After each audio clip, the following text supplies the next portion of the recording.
Welcome and thank you for staying with us. It's Breakfast Central on News Central. Don't forget to follow us on all socials. We are at News Central TV. It's time to take a look at the front pages and spotlight what stories are definitely on that front page of yours.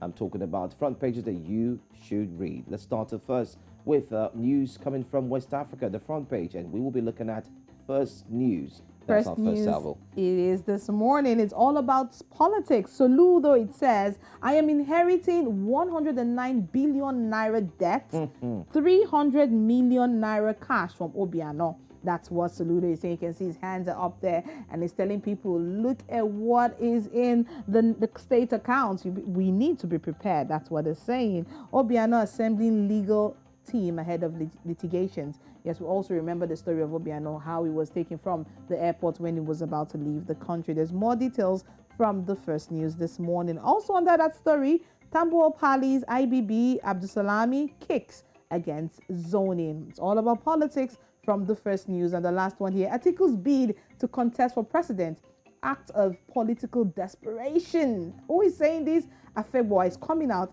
and he's talking really tough, but you can get more details from the First News this morning. Well, everyone is talking about the former VP officially declaring his presidential ambition.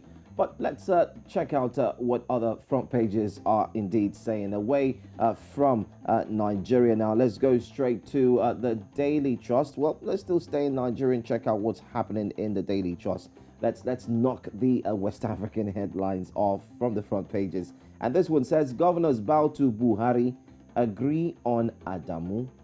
President gives them 24 hours to finalize unity list. Meets aspirants, solicits support for ex-Nasarawa governor, orders refund of money to contenders affected by consensus. Okay, all right. Well, 2023 also there, Atiku unveils 5-point agenda. 5-point agenda, which is no more 7, is no more 8, no more 10. 5-point we're agenda. going on a slim cost diet. The numbers seem to be reducing as we go by. Electoral Act, National Assembly to appeal judgment on contentious section.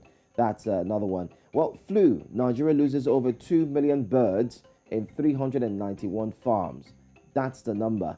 That's the research. You might want to read through to find out. And the front page there has a picture of the Echo Bridge, which definitely has been shot down for now, has been shot.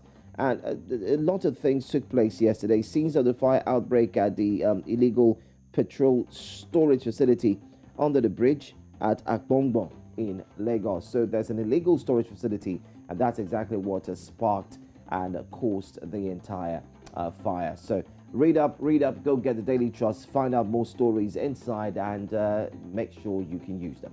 And from the Daily Trust in Nigeria, we head to Kenya, where we're taking you to the Daily Nation.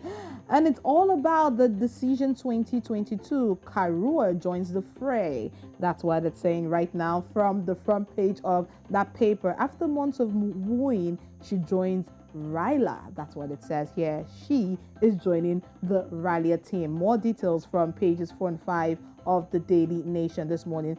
Alarm as over 800,000 vaccine doses go to waste. That's on page 10. And the last one here on pages 12 and 13. An election like no other for teachers, civil servants. There's more on that from the Daily Nation. All right, let's take our last shot, and that will be the front page of the Namibian. Let's take a look at that. A big story there in front page. On the front page says, Trans-Namib faces liquidation battle. Trans-Namib faces liquidation battle. We're talking about under fire. Trans-Namib has received a letter of demand over Air Namibia's debt by virtue of being a sister company to the now defunct national airline. All right, and Namanje fires off letter demanding payment of Air Namibia's $161 million. That's $161 million Namibian dollars debt. So it's all about what you should read. Yeah, most importantly, looking at the fact that Air Namibia and the Trans-Namib, just go read it and get all the details. Let's quickly take this one as well. AR5 fined for helping shack dweller during COVID. Read that story too. Government garages take 3 months to fix bulbs. Nakundi, how is that? I do not know. You might want to find out why. People with albinism live in fear of witchcraft syndicates. We've heard this story over and over again in some parts of Africa. It's rearing its ugly head again. You want to read up on page 3 and find out why people with albinism live in fear of witchcraft. Well, livestock marketing returning to normalcy, that's another story. And Namibian creatives take over Dubai Expo. Yay, that's a good story. Africa to the world.